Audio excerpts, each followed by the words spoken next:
Welcome to Cultivate, a Veritas Academy podcast, where we explore truth, beauty, and goodness through meaningful conversation. We invite you to join us in discussions meant to edify your mind, encourage your heart, and equip your family to live abundantly in Christ.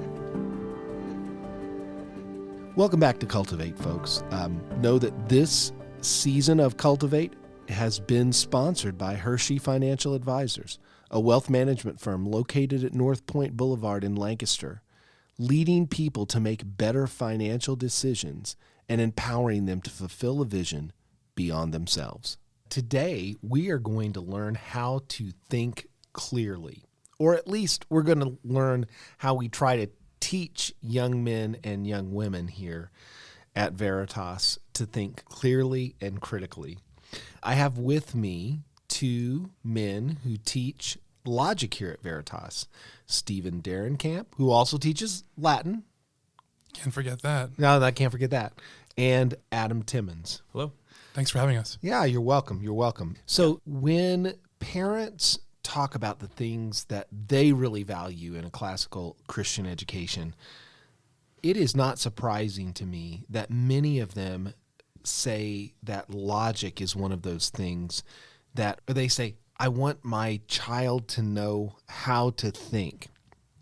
Because I guess our schools today, in our culture in general, don't teach people very well how to think. That might have some explanatory reasons why we end up with the leaders that we end up with. Or people believe things sometimes that you hear that are just kind of crazy. But now, here at Veritas, of course, we try to do things that make the rest of the world wonder, why do they try to do those things? So, of course, we try to teach clear and critical thinking, how to be argumentative to middle schoolers here at Veritas, because they were going to be argumentative anyway, as Dorothy Sayers says in her essay. So how do you define logic, and how do you define it in a way that resonates with those middle school students that we're teaching? Yeah, well, we keep it simple.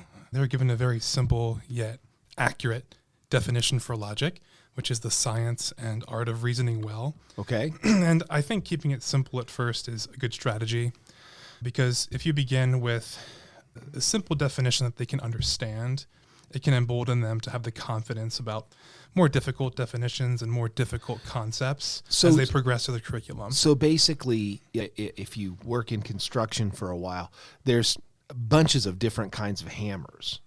But generally, there's one hammer that's like just a generalist hammer. So we start off by giving them the generalist hammer. Not the jackhammer? Not the jackhammer. No.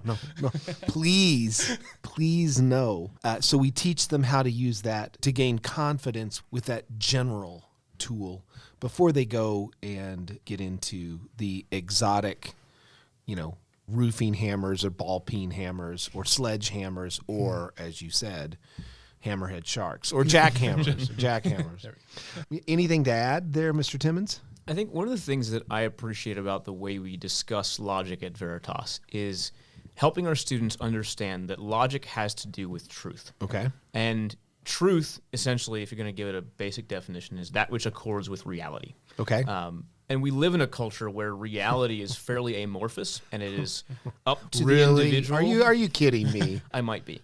Because ultimately, what is real is what God has told us is real. And if we're able to understand logical principles and understand that logic has to do with understanding the truth clearly, we are able to more live in line and along the grain of reality as God has defined it. Okay. So what you're saying is you actually believe in reality. I think I might. Okay, that's good. I was testing you there.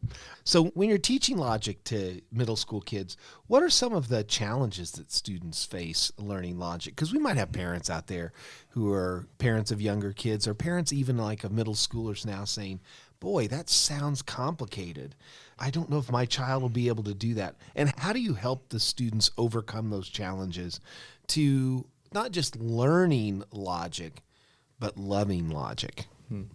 One of the things that I've found is a major struggle for a lot of the younger students is that they are developmentally just beginning to understand how to comprehend abstract concepts. Okay. So abstraction is very difficult for a lot of the 7th graders coming in, and applying concepts is not something that they have a lot of practice with in grammar school, because a lot of grammar school is you just learning a lot of facts, memorizing details, but not necessarily taking a concept and applying it to different scenarios. Okay. So one of the difficulties that I've seen with a lot of our 7th graders, they get better at it in 8th grade, is just understanding the concept and being able to apply it in a broad range of options. Okay. And we are able to use a lot of examples and practice with them to give them the tools that they need, and have the students walk through the examples themselves while guiding them along the process. I think is one of the ways that we help them develop that strength. So basically, let's not just hold the hammer. Let's take it out and use it a little bit. Mm-hmm. Hopefully not everything looks like a nail, but some things look like nails, so we might as well hit them. Right, yeah. And it's kind of hard to work with. If you just say modus ponens is a logical form that reads like this: if P, then Q, P, therefore Q. What do you do with that? Like, that's so if I put that into because that's one of you're starting to say if it rains outside, then the grass will be wet. It rained outside, therefore the grass is what I'm wet. getting at. Yeah, we give examples to go along with it, so they have something that they can comprehend, that's intelligible to them, that they can actually apply these concepts to. Because on the it might look like ancient Greek or Chinese, just looking at these symbols, right? Like conjunction, disjunction, the conditional, the biconditional. It can look like Chinese. So if they don't have something that they can kind of wrap their heads around by putting it into a concept that they can understand, like you said with the simple, it rains, therefore the ground is wet, so on and so forth. I think that's really helpful if they can actually apply it to something that they can understand. But having taught logic before myself, it's fun to then walk them through affirming the consequent, right? Which is modus ponens is the valid, logical, that's a correct argument. If it rains outside, the grass is going to be wet. But if you say, if it rains outside, the grass will be wet, the grass is wet, therefore it rained. Therefore it rained. Not necessarily. A pipe could have sprung a leak, or somebody could have watered the grass with a hose. So there are plenty of other reasons. That's what we do at my house. The dog could have went to the bathroom. Well, let's. This is a PG rated podcast here, Mr. Darrenkamp. So in our classes, there's a lot of play. Would that be a fair thing to say? I think it was Derrida that said, "Play at it." You know, that's one of the great ways to learn is taking ideas and playing with them.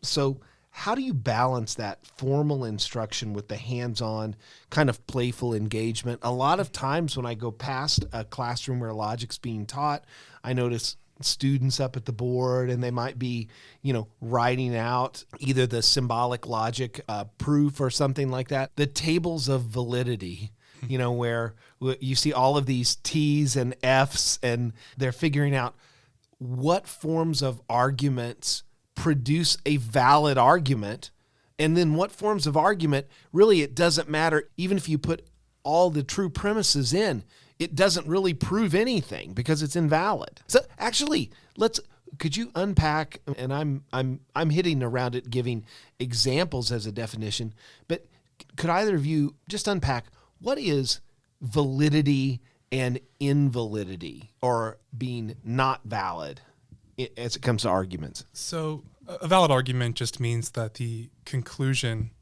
is implied from the premises. Yeah. You can infer the conclusion from the premises in a valid way. I guess the opposite of that would be invalidity.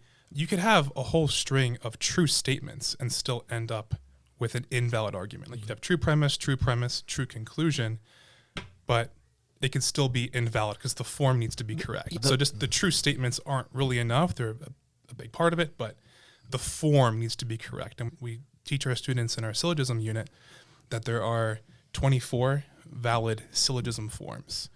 So the true statements aren't quite enough. It needs to be in the correct form, right? One of the 24 valid forms of syllogism to be valid. Yeah, and so it's a little bit like, I joke around that students at Veritas, sometimes you'll ask them a question on for an essay. I know you guys are grading a lot of essays right now, but you're asking a student a question, that you want an essay answer, and they just rattle off a bunch of true things. And you're like, well, those are all true. They don't have any bearing on the question, actually. You just told me Jesus is Lord is not an answer to every question. Well, maybe a little bit Jesus of an is answer. always the Yeah, answer, Mr. Fisher. No, I know he is. But when you say who won the Civil War and you say Jesus is Lord, and in that same way, an invalid argument, even if you put a lot of true premises and conclusions in it, doesn't matter. You're not really proving anything.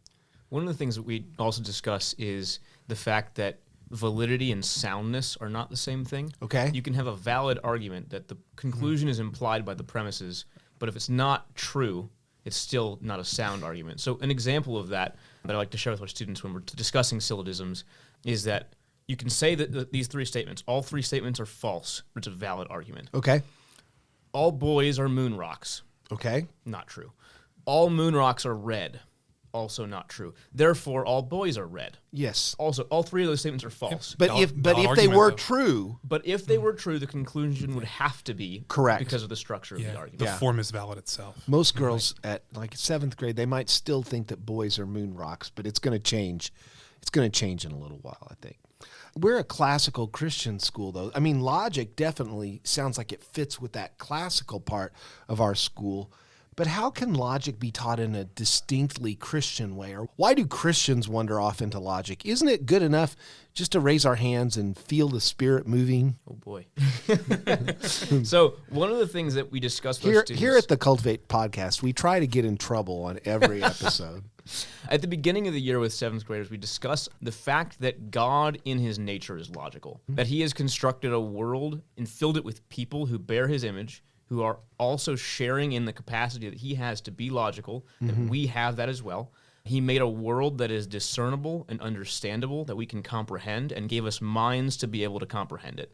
And the fact that God is an ordered God and not a God of chaos means that while we comprehend the world, it also makes sense to us. Yeah. And along with that, he has given us rules and laws by which we should live, things that we can think that are accurate and true, and things that are not true. Yep. And logic is essentially our ability to reflect God's character in the way that we understand the world around us and communicate clearly. So it's not just a tool, it's a reflection of God's character, and it's a tool that he wants us to use because he wants us, who are made in the image of God, to reflect that part of his character.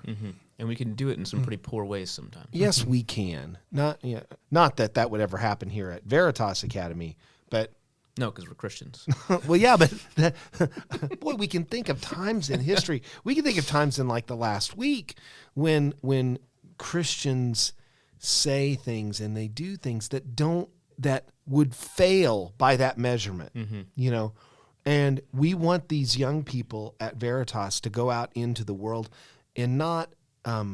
We are all sinners and we're all going to fall short of the glory of God. But what we don't want them to do is to go out and consistently be missing that standard when they could hit it. Absolutely. So how does teaching logic fit into the broader framework of a classical Christian education? Why is it such a critical piece of a classical Christian education? And how does it fit into, especially, as we think about the Trivium and how it fits together? You hit on it. It is part of the Trivium. So grammar, logic, rhetoric. So logic being right smack dab in the middle there. Of course, the first three of the 7 great liberal arts right. that are quadrivium as well. That are they're about words, how you put words together, how you persuade people with words. Whereas the other 4 of the 7 great liberal arts, arithmetic, geometry, harmonics, and astronomy, not astrology. So those are all about numbers. Right. Yeah, so obviously logic is a requirement for a classical Christian education, as it is part of the Trivium there. And it's a requirement for good reason, I would say. We can't develop thinking students, which is part of our mission. Cultivating, loving, serving, thinking students, Exactly. right? Yeah, without developing the requisite logic skills that form the foundations for sound thinking, so that we can know, like at an epistemic level, that we are loving and serving correctly. Also, the classical tradition is logical and was used over the centuries for a reason, as the results speak for themselves, I would say. We can turn out some wonderful God-fearing, loving kids out of this school. So. Yeah. And it's interesting, when we read a lot of old books here at Veritas, there are some books where the logic of the argument is wound so tightly that it feels both jolting and refreshing when compared to a lot of the stuff that we interact with today. Just thinking of the Federalist Papers, Hamilton, Jay, and Madison said their target audience was dirt farmers in upstate New York. And you read the tightness of their thinking and the tightness of their logic, and you say, my goodness, we are poorly educated now, because they understood logic and we don't. So how do you navigate that tension? You have a 8th grade boy who doesn't mind causing trouble. Doesn't it seem like in logic you're putting tools in his hands that he could misuse? How do you balance, or how do you navigate between giving them this important tool that they learn to use and just being argumentative for the sake of being difficult and challenging and argumentative? I guess it's not just boys that do that. I had daughters, and some of them even did that. Yeah, anyone can fall into that trap. But I didn't think it was a trap. I thought that was a feature, not a bug. Yeah, well, if you are logical, then the argument will speak for itself, and you won't need to be argumentative or overbearing or try to come across as like the alpha in the room to intimidate. As good arguments, like I said, they speak for themselves, and people know good arguments when they hear them. Even if they don't admit it, they're going to go home and wrestle with it and wrestle with their worldview and how it squares with their worldview when they get home. Yeah. I also teach the 11th grade theology and apologetics class. And one of the things that I emphasize in that class, which I have a similar emphasis in the 8th grade and 7th grade logic classes that I talk about, is that when you are giving an apologetic to a non-believer, someone who's argumentative with you about Christianity and whether or not it's true, the more important thing is that you seek to win a heart than win an argument. Because the point is not to make that other person feel dumb. The point is not to destroy whatever thoughts that they have about the world so you can dismantle their understanding of reality and prove yourself to be more right. It's not a power trip. Right. It's an opportunity for you to love them, to give them the good news that they desperately need.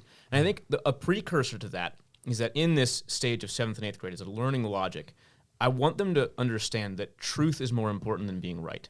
And a lot of times when we do our unit on the logical fallacies, and we talk about how do you use your abilities that you have now gained, the superpower of understanding all of these logical fallacies and being able to see them in conversation, how do you not take that home and abuse your parents with them? Yes. So that was going to be my next kind of question, is give some advice for 7th and 8th grade parents, because I had this experience once where it was my second year here at Veritas, so many years ago. And I was asked to teach Sunday school class, and I said, an 8th grade Sunday school class at the church I was attending. And they said, well, the woman who's taught this class for the last 26 years without any breaks, she just wants someone to give her a break every month for 1 week. And I've already got somebody else who will do every other month. And I was like, my goodness, how can I say no to this? So I said yes. And then I found out during the next week that finding out that she had 2 people ready to sub, she said she needed a sabbatical for the whole year. So I ended up teaching every other week, and I was kind of miffed at that, you know. Finally, I ran into the lady, she's a wonderful lady, and I said, tell me, you had 26 years running, you know. What caused you to just stop? And she said, oh, last year's class was just so hard. She said they would come in and they would just torture me with questions about limbo and, you know, medieval ideas about hell and purgatory. And I realized these were the students from my from my historical theology class. And I was like, some of the people who are really, you know, I thought, boy, this child might be a real troublemaker in my class. They were just taking such copious notes. And I thought, I am a wonderful teacher. And they were just sharpening their knives to torture their Sunday school teacher. So, what advice can we give to parents to say, hey, you're number one, your 7th or 8th grader is going to come home and be 7th and 8th graders are difficult sometimes. But we're helping them become more and more difficult. Hurrah! So what advice would you give parents who have to deal with the students and the problems that you are helping those students cause? I'll just have them reinforce what I tell my students before we enter into the informal fallacies chapter. Because I've had students admit to me that they use the logic that they've learned, especially in the informal fallacies unit, against their parents. They admit that they try to catch their parents in like a fallacy or some sort of logical trap sometimes. They would never do that to their pastors. Hopefully not. So I just kind of remind them to always be respectful and not use their knowledge that they've learned to embarrass anyone or show disrespect to those in authority above them, like their parents, pastors. But always use the logic and the knowledge that they have to inform and to gently convince and to teach others in a way that Christ would want them to. So if the parents can just kind of reinforce that at home, because I try to reinforce that here as well when we enter those units where they can really take advantage of people. Yeah, we always begin that unit with a speech to the students of, we're about to learn some things that you're going to be tempted to use for opportunities to sin. Because you using the weapons that we're giving you to disrespect the authority that God has put you in your life is still sin, even if you think you're right. Because oftentimes sin is just us thinking that we are more right than God. So if you use this as an opportunity to say, mom, dad, teacher, whoever it is that you might be calling out for a logical fallacy, I don't need to listen to you because of X, Y, and Z reasons, these fallacies that you've committed, you're rejecting their authority primarily. Yeah. And if you're doing that, what you need is not to celebrate the fact that you're so intelligent, but rather to be called to repentance. Yeah. So one of the things that I like to remind them of is your parent and your teachers, your pastors, they are authority figures that God has placed in your life. And even if they are committing logical fallacies, your responsibility is not to, with a sledgehammer, call it out, but rather approach them gently, as you would like responsibly correct a parent. Say, hey, I think you might have been committing a logical fallacy there. I'm not trying to disrespect you, but I would like to help you understand how this mode of communicating that you have been doing may not be the best, and how can we adjust? Yeah, I always, and I now I've asked this question, and I realized none of you have children that are old enough, so you haven't experienced this on the parental side. I used to just say to my daughters, I would say, at the end of this argument, am I still going to be your dad and you're still going to be my daughter? Because if that's the case, I'm going to win. I'm going to win because I know the ad baculum fallacy where you just kind of refer to yourself as an authority to the stick. Basically, I have the power. Right. I said that is a fallacy, but I'm going to use it. I'm going to use it. Like, I'm going to win this argument. And technically, in your position, that informal fallacy is not a fallacy because you have the authority to use that stick. I just wish I would have known that. It would have been a lot less funny than it was. So, as we think about logic, how does knowing logic help a student grow devotionally or even read the Bible better? So one of the things that we discuss when we're in our syllogisms unit in Logic 1, and also in Logic 2 as well, is we use a lot of examples that are pulled directly from Scripture. So we will take a syllogism that Paul may have formulated in one of his epistles and break it down into symbolic form, analyze the argument, and demonstrate its validity. So one of the things I appreciate about the curriculum that we use is it uses a lot of biblical examples that allows our students to see, oh, the things that my pastors are saying, my teachers are saying, my parents are saying, the things I'm reading in the Bible, they're actually valid arguments. Yeah. The things that are being demonstrated to me, it's not just a bunch of hogwash. It's actually legitimate argumentative form that makes sense. It's sound if you believe the premises, and the conclusion must be true based on the logical structure of it. Yeah, it's funny that I remember many years ago there was a family, friends of ours, that had their kids in a public school, and they said, oh, we just think that we're trying to convince our superintendent or our principal to let there be a logic class. So could we borrow some curriculum? And I was like, oh, sure, that'd be great. And I sent the curriculum along, and they came back and they said, Is there any way you can take like all of the, like every example is about like the apostles or Moses or I'm like, no, can't do that. Best examples. No, I know. I did smile a little bit at that point. I said, yeah, you can write your own curriculum, but we're going to stick with the ones that if there's any open corner, we'll just shove a little bit more Jesus in. There we go. So a lot of times in our culture, there's this idea that I think is implicit sometimes, but sometimes it's explicit, that faith and reason are enemies, that faith and reason are two different paths that have no relationship to each other. Why is it important that our students know that the proper relationship between faith and reason is not antagonism? Thinking that faith and reason are enemies is the quickest and surefire path to secularism. Yeah. So secularists claim that faith and reason are definitionally opposed, and they could be right, but we know that things that have differing definitions and maybe even seemingly opposing definitions can still work in harmony. Like men and women have a different ontology, for instance. So you still believe in men and women too? I do. you I know. Talk about A little throwbacks. old-fashioned, yeah. No wonder we're a classical school. Yeah. So men and women have a different ontology. They work together. Many of the most prominent scientists to ever exist traditionally were Christian or religious people of some kind. My point was that the secular claim that they're the gatekeepers of reason and their claim to be like the gatekeepers of science is very new and just flawed because it just doesn't bear out historically. Because like I said, that traditionally the most brilliant minds tended to be religious. One of the things that our Logic 1 curriculum does early on is have a pretty general, non-specific philosophical discussion about circular reasoning and how a lot of times when you reach ultimate claims about reality, you can't help but be a little bit circular. Whether it's you're choosing to believe you want big circles, not just little circles. You're choosing to believe in the miracle of the Big Bang or the miracle of the resurrection. It's kind of asking you to like pick between one of those two options. And did God create the world or did nothing create the world? Did the universe create itself? And both of those options require faith. Yeah. Both of those options require you to make a leap.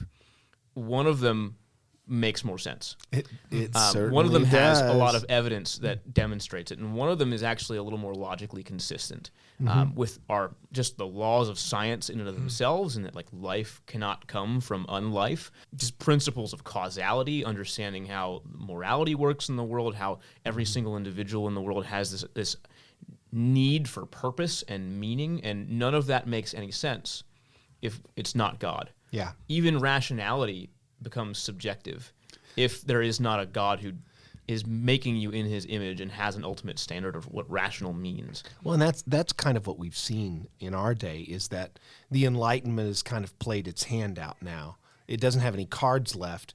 And then what you end up with is this postmodernism that makes everything subjective, and then all of this superstructure of that we've built on years of reason and argument and science starts to tremble. And really there's not, for us to have those blessings that come along with reason, you're not going to have them if you live in a culture that has abandoned reason. So when we think about logic, we teach it to 7th and 8th graders, at least formally. We use it in many classes here at Veritas. We teach formal logic, formal and informal logic to 7th and 8th graders. Why is it a good idea? Why is that the right age at which to lean in to logic? You got to look at what the next step is after that, which is rhetoric, and I think that can key us in on a good reason why we do logic before that. Good luck trying to convince someone of your thesis if you don't have a logically grounded argumentation behind you.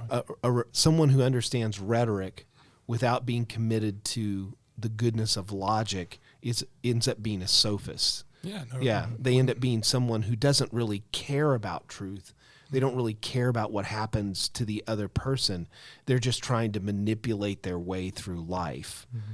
But doesn't that sound like a 7th or 8th grader trying to manipulate their way through life? Isn't that like, why are we giving them these tools? Why is it a good time for them?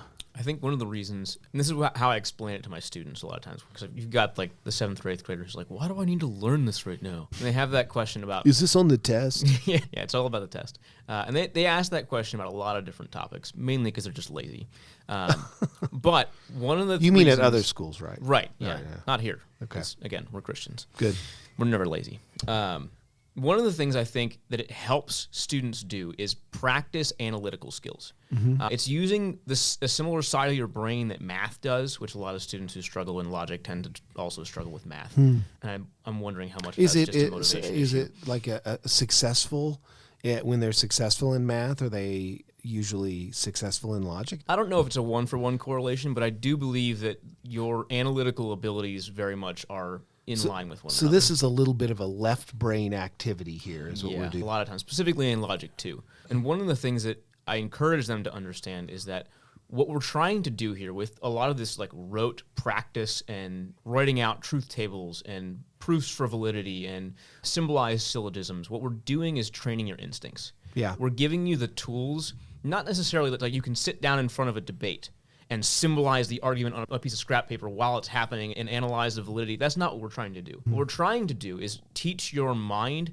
to recognize patterns so that when you hear something that's not right, you can pick up on it. I think it was Spurgeon who said that discernment is not so much being able to tell when something is wrong as when it's almost right. And a lot of logically invalid arguments are almost right. But there's something wrong about them that if your instincts are trained, you can pick up on it and go, that didn't quite sound right. Yeah. And I'm not entirely sure why right now, but I can figure it out, and I have the tools to be able to do that. Okay. So being able to pick up on those fallacies, those illogical forms of argument, and have instincts that are honed to be able to notice those things is, I think, one of the reasons why it's really helpful in this stage of life, because they're very undiscerning as 7th and 8th grade students, and that's not something that they necessarily know how to use well, but if we can give them the tools, they can grow into it over time. And let's consider, I'd love to hear examples from you of how do you see students using the tool of logic as they interact with stuff in culture or in politics, or I'd bring in the commercials from the Super Bowl and try to help with our students discerning, what's the underlying. Here's a Bud Light commercial where there's 2 frogs talking to a ferret. What's the real argument underneath this? Which is, if you think about it, it's insanity. It at least has nothing to do with the product. So where have you seen students really apply this? One of the things that we teach them when we're talking about fallacies specifically is that you should ask 2 questions of the person who you're hearing an argument from. What are they trying to prove? How are they trying to prove it? Is it that they're trying to convince you to vote for a specific person? And what means are they trying to do? Are they just trying to present, here's the policies, and this is why we think it's a good idea? Or are they saying, vote for this person or the world's going to end? Which is like, you're trying to convince me to vote for someone. That's pretty clear. How are you doing it? Fear. Yes. Not necessarily even rational fear. It could be something that's overgeneralized or too much fear than what should be appropriate for this specific scenario. Being able to analyze those arguments, saying, what are they trying to prove? How are they trying to prove it? And is the way that they're trying to prove it actually work for the scenario that they're trying to demonstrate? I think those tools were helpful. One of the things that we did bring up the presidential debate because it happened during our school year. And one of the clearest example, I think, of I believe it was an ad hominem argument that President Trump used against Biden. President Trump used an ad hominem argument? Wild. You'd never expect it. You've got to be kidding me. When having a conversation about policy, he brings up Biden's golf game and just attacks him for probably 5 minutes about how poor his golf game is and how he's boasting beyond his means. That has nothing to do with the argument at hand. And what we refer to that as is a fallacy of distraction. Seems relevant to me. I'm sorry, Adam. I had blocked that moment out of my memory. I think most of us had, yeah. But I think that is the lowest moment of presidential debates in all of history where these two people who are in their 70s or 80s are sitting there arguing about their golf game. And I'm like, oh, this hurts. Yeah. It hurts. And of course, President Biden shot right back at them. I know. It's just they couldn't help themselves. Very least it's entertaining. Yeah. Was it? As a fallacy of distraction, what that's It's been a boring doing, debate. what that's doing is essentially saying, here's my main point over here. I'm going to point at something so far off into the other field that you forget what we were talking about so that I can win. Because if I attack you and make you offended to the point where we just get off topic, we move on from this other difficult topic over here to something that's a little more easy to punch at. Well, I think I got to the point during this last political season where I said, I'm not going to watch these anymore. It just makes me too angry. But, Kamala Harris said something about, was she talking about the numbers of people at the inauguration or the numbers of people at rallies? And I'm like, that's a squirrel. Don't run after that, President Trump. Boy, he ran after it. And I'm like, oh, no. So he had the same tactic used on him. Now, he came back with the even bigger distraction of missing pets in Springfield, Ohio. And I'm like, again, I feel at that point I was like, if you go back and read the Lincoln Douglas debates, we're not on that planet anymore. If winning is the only goal, then there's effective tactics if really finding truth, discovering truth. But truth's a big deal. It's a big deal. We can't have not just a civil society, but we certainly shouldn't hope to have a very Christian society for very long if we're not a people that cares about truth. Mm-hmm. And I would just say that I worry a lot now that all of our political parties, they worry a lot more about power. So let's talk a little bit about how logic can play a role in evangelism or apologetics. So, Mr. Timmins, you teach apologetics. How do you use, or maybe what can you do with students that have that logical foundation when you're teaching them about apologetics especially? Yeah, I think differentiating chaos and order is really helpful. And helping students understand that they have been made in God's image, and because of that, logic is part of their nature. And they can look out at the world around them and make sense of what's going on because of the fact that they've been made in the image of God who has created the world for us to understand. We have minds that are able to comprehend it. It makes sense to them. And then presenting the arguments from Scripture and presenting Jesus to them as the perfect image of God who lived out what it actually means to be human better than the rest of us ever could. And demonstrating how his life was logically consistent. The arguments that he made about the kingdom of God and the things that he said about who God was, who he was, and what his mission was, and how he's called us to live in light of all those things. I think being able to work that into the curriculum gives space for students to ask questions, because one of the things I do appreciate about our curriculum is that it leaves a lot of room for conversation. It's not a very big book. We actually finished like 4 weeks prior to the end of the school year with our curriculum and had a lot of time to review for finals.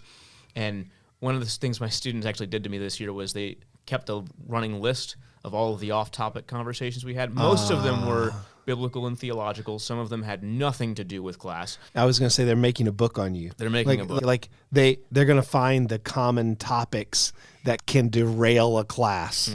They have. Yes. Okay. But one of the things that I appreciate doing is connecting theological concepts to logical concepts and helping them see how all of these disciplines of academics, all of the areas of their life, they're not in little boxes. Their math isn't in a little box over here, and their writing isn't over here, and their omnibus and their logic, even like gym class. Not all of those are not separated. You're actually all part of a holistic perspective of what it means to be a human. And Jesus embodying that for us, showing us what it looks like to be a human most fully, and then giving us the gospel as the good news of, yes, you're a broken sinner, but he's working towards your restoration in all things and the restoration of the entire world. And all of that, how the logical argument that you can follow through the whole thing makes a lot of sense. And being able to demonstrate it to them in a way that's not just, oh, you just need to have more faith. Yeah. You just need to trust it.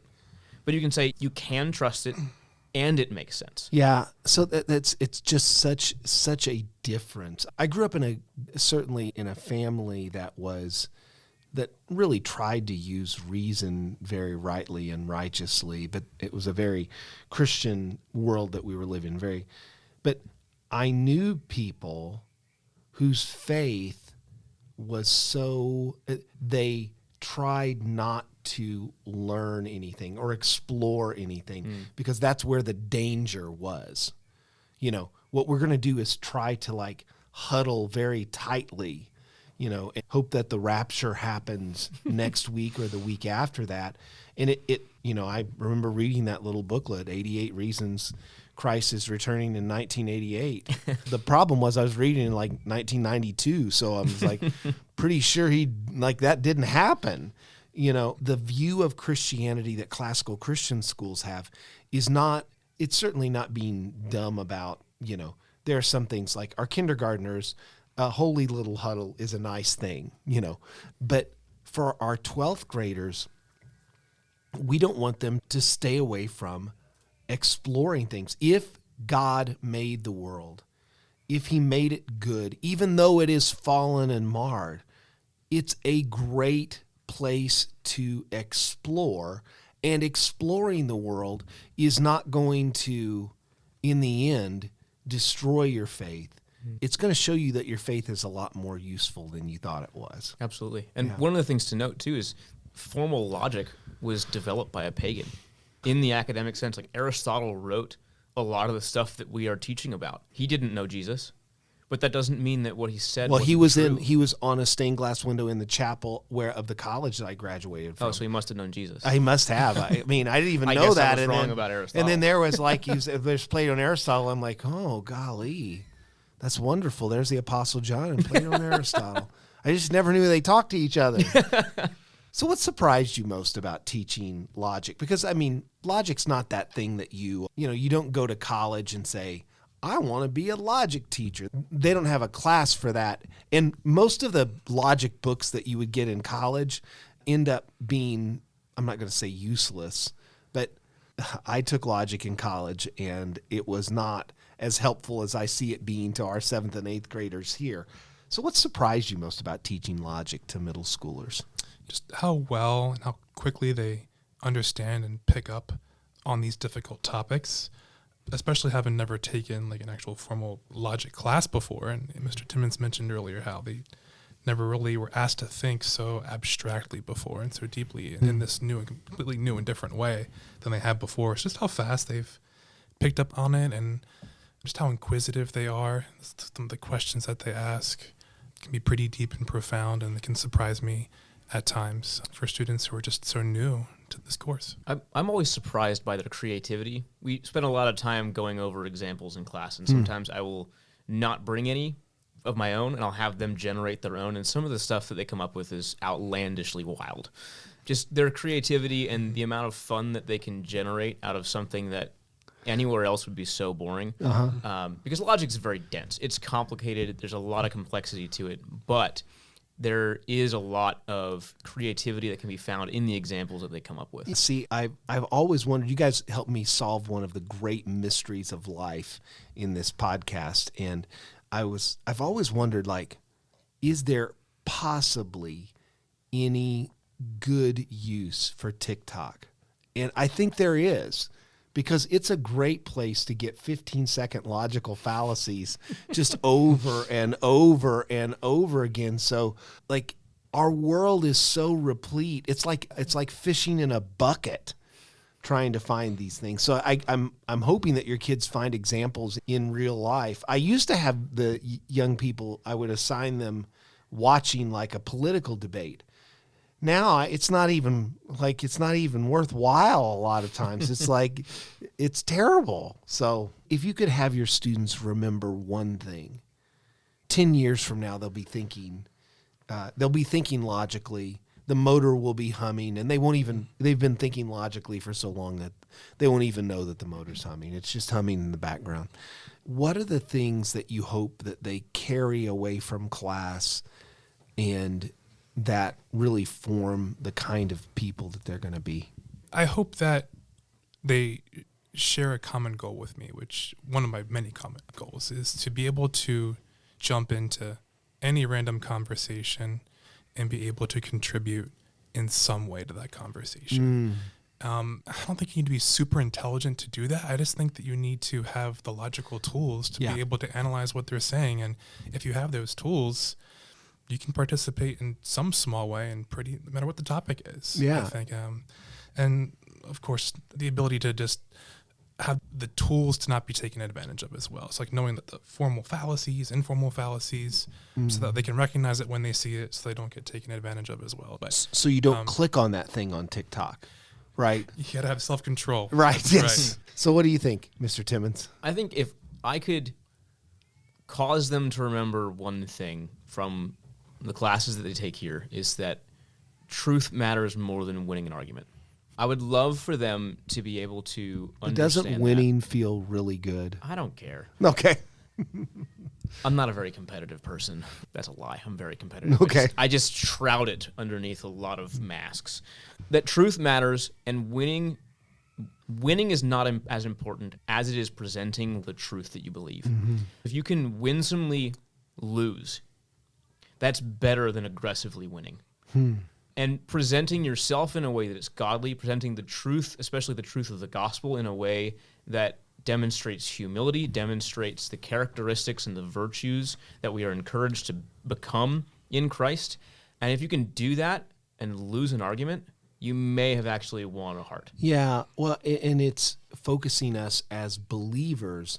We don't have the power to change people's hearts and minds. We don't have the power to get them to believe the gospel. But we're called on to be faithful, to be faithful in telling them the truth about Jesus and in telling them the truth about sin and in telling them the truth about reality. But it's God that opens hearts. It's God that opens people's minds. So we can rest in that. We can rest in that. So, gentlemen, thank you for stopping by today. You know, to quote Lewis, who was through the character Uncle Andrew, you know, in The Magician's Nephew, where he says, "Don't they teach logic? Why don't they teach logic in those schools anymore?" It's good to be at Veritas Academy where we do teach logic. So, thank you. Great. Thanks for having us. You've been listening to Cultivate, the podcast of Veritas Academy, a preschool through 12th grade classical Christian school in Lancaster County, Pennsylvania. If you'd like to learn more about Veritas, visit veritasacademy.com to discover the truth, beauty, and goodness of classical Christian education.